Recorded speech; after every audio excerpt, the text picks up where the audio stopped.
Hey guys, in this video I'm going to show you how you can delete Heygen AI account. So let's get straight into it. First thing first, you need to be sure that you are logged in into your official app.heygen.com profile. Then locate your profile picture. So this is at the bottom left corner. Click on it and then navigate to the account. So let's go and then select settings like so, and in under the general you will see delete account.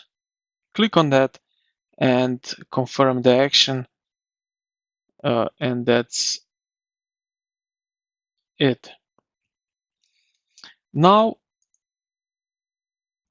okay, so first you will need just type in your email first, and then you will permanently delete account. Now, important consideration, so check and ensure that you cancel any active subscription before deleting your account to avoid future charges. So this can be done under the settings, and then we have usage and billings. And if you have here some subscription, cancel them before you delete your account. So I hope this video helped you out. If you did, consider to like the video and subscribe to the channel. Thank you for watching, and I will see you in the next one.